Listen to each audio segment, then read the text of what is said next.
Vai heilige ma Schöpfer, die aus dir beten davenen. Oi, oi, oi, oi, davenen, Fadi. Ich glaube, ich sehe ma Schöpfer, wer liegt jetzt davenen. Oi, oi, oi, oi, davenen, Fadi.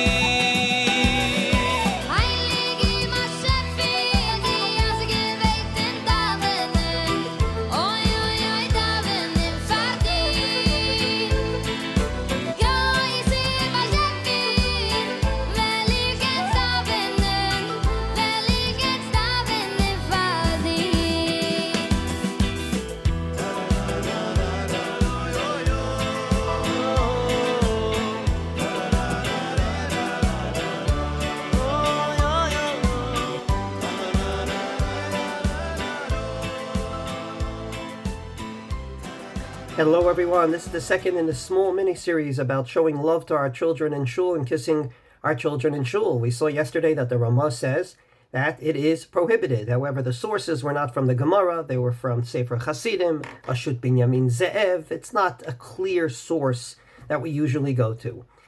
But it is endorsed by Rav Ovadia Yosef, and indeed he says you're not allowed to show love to anyone but God in Shul, not to your friends, not to your children, and basically the love is only to God in Shul. However, as I said yesterday, there seems to be many Gemaras that say explicitly that the greatest of rabbis did show love, and in very holy places, and not just to God. Avot the Rabbi Natan. Avot the Rabbi Natan said that Rabbi Eliezer ben Horkanus was 22 years old and he didn't ever learn Torah. He started late in life. He was a Baal Tshuva. And eventually he learned and he excelled so much that the Gemara says that when he learned by Rav Yochanan ben Zakkai, called Davar She'yatza Mipiv, every time he said a Chiddush, every time he said an insight, Amad Rav Yochanan ben Zakkai al Ragwav, Rav Yochanan ben Zakkai stood on his 2 feet, Unishako al Rosho, and kissed him on his head. Now, this didn't happen in a home. This didn't happen outside. This happened probably in the study hall. So even in the Beis Medrash, you can kiss your students if they say a good Chiddush in Torah. Mesechet Nedarim, Daf Tet, Amud Bet, talks about a Nazir that came from the south. And indeed, the Kohen on duty saw him and saw he was a beautiful Nazir, and there was a whole give and take. And at the end of the story, Miyad Amadati, I stood up in a Shaktiva Rosho, and I kissed him on his head, Ve'amarti lo, and I told him, Beni, Kamocha Yerbu Nozrei Nizirut B'Yisrael, there should be more Nizirim like you in Israel. A Nazirite is not something we necessarily encourage, but it is a mitzvah in the Torah under circumstances that warrant it. And here was one of those circumstances, and he kissed him in a very holy place in the Beis HaMikdash. Third example, after kissing someone for learning well in the Beis Medrash, and after kissing a Nazir in the Beis HaMikdash, Mesechet Kala, one of the small Mesechtas, talks about the fact that if you want to be rich, then you should try to give tzedakah. And it gives a whole story about Rabbi Tarfon and where he gave his money. At the end of the day, Rabbi Akiva took his money, didn't invest it in real estate, but actually invested it in the poor people. Quoting the pasuk that many sing at Shalashudis, Pizer Natan La'evyonim Tzidkato Omedet La'ad Karnot Tarum Bechavod. At the end of the story, Amad Rabbi Tarfon Uneshako Arosho. Rabbi Tarfon saw the truth and kissed him.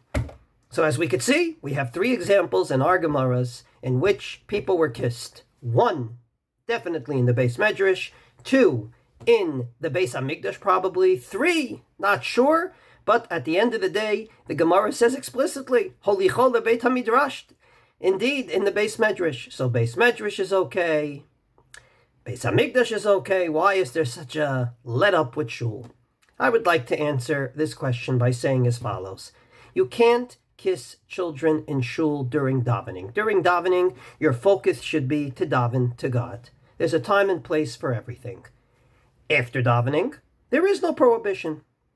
More than that, after davening, sometimes you're obligated in mitzvot in which you have to honor people. And part of that honor sometimes actually expresses itself in a kiss. I'm sure you've seen many Sfardi Gedolim walk into a room and they kiss their hands. There's a mitzvah to mechabed great rabbis. That mitzvah doesn't get swayed away. During davening, no. But after davening, yes. And allow me to quote the Shut HaRashba. The Rashba, one of the greatest Rishonim, says, "Va'afilu bebeit hakneset, even in shul chayav adam la'amod bifnei rabo va'aviv bifnei talmid chacham." You have to stand for your Rebbe, and father has to stand. You have to stand for your father, and you have to stand for a talmid chacham. And indeed, Rabbi Ovadia Yosef goes through a long tshuva in which he eventually comes to the conclusion that indeed these mitzvot don't get swayed away just because you're in shul. So to sum up, we love to show love to our children, and maybe we're not doing it enough.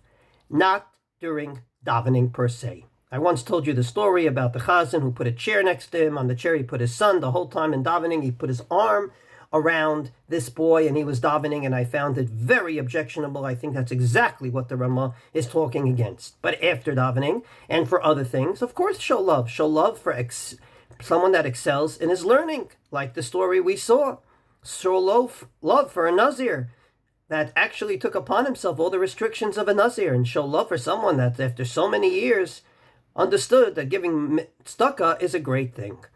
So to sum up, you don't show love to children during davening per se in shul, but you do show love to children in general, and definitely you fulfill other mitzvot that have to do with honor, such as honoring Talmidei Chachamim, honoring great rabbis, and onwards and onwards.